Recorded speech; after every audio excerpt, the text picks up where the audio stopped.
c'est une révolution transscolaire et pas... Faire tout au long de l'année avec leurs enseignants. Veille professionnelle enseignante, on va dire. Qu'est-ce qu'il y a de nouveau dans la classe en lycée aujourd'hui ?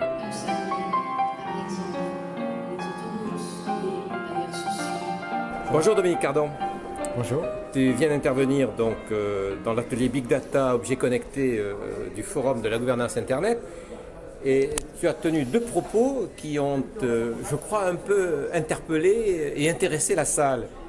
Un algorithme n'est pas neutre, dit-il, mais il doit être loyal. C'est quoi ça ? Oui, c'est un débat très actuel sur la gouvernance des algorithmes. C'est-à-dire qu'il est difficile de reprocher à un algorithme d'être biaisé parce qu'en fait, la fonction d'un algorithme, c'est de trier l'information en fonction d'un principe qu'il a choisi. Donc, demander à un algorithme d'être neutre, ce serait lui demander finalement de ne pas faire de choix. Or, précisément, il fait des choix. Mais en revanche, un algorithme peut tromper parce qu'il est déloyal. C'est-à-dire qu'il promet à l'utilisateur qu'il remplit telle ou telle fonction, c'est-à-dire qu'il classe les informations par le plus populaire, par celui qui a été le plus réputé ou par celui qui a reçu les meilleures notes. Et puis, en réalité, parce que l'algorithme est secret, la plateforme peut très bien ajouter des éléments au calcul algorithmique qui ne soient pas celui qui est promis à l'utilisateur.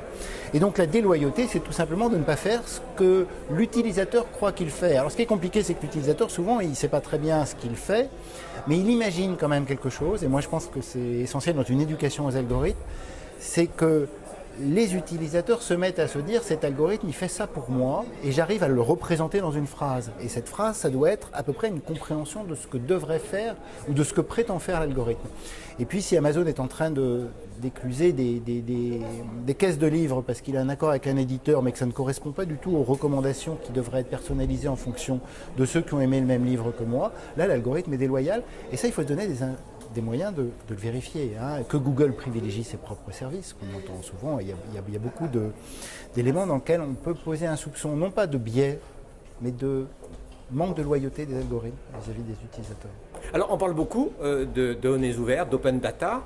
Toi tu dis que les données sont ouvertes, certes, mais les données utiles, les bonnes données, celles-ci sont fermées. Ben oui, alors c'est un débat très long et compliqué, mais une partie des bonnes données sont liées à des comportements utilisateurs qui appartiennent à des plateformes, téléphonie, transport et puis toutes les plateformes de l'Internet.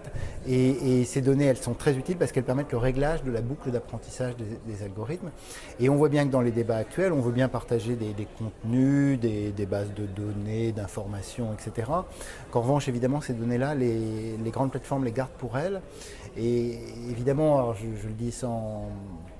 de façon un peu pessimiste, mais on voit bien que plus on parle des données ouvertes, plus ceux qui possèdent des données riches et utiles sont en train de les refermer, Ils les gardent. de les garder pour eux, et peut-être aussi de mettre des algorithmes secrets dont on ne peut pas vérifier la loyauté dessus. Donc ça pose des enjeux importants. Alors ces enjeux-là, l'éducation doit en partir... Absolument. Alors, ça, moi, je crois absolument qu'il faut qu'on développe. Dans nos sociétés, il y a deux tendances. Il y a une tendance qui est de dire... c'est trop compliqué, après tout, si c'est efficace et que ça marche, je ne veux pas comprendre. Laissons faire. Mais il y a une autre tendance, et qui, moi je crois est forte, et qui est évidemment celle qu'il faut encourager, c'est de dire, c'est un monde complexe, c'est un monde aussi très riche, et aussi qui offre plein d'opportunités, il y a des risques, mais il y a aussi des opportunités formidables, mais simplement je veux le comprendre. Et là, le comprendre, ça veut dire le décoder, et ça veut dire de l'éducation. Merci beaucoup. Merci.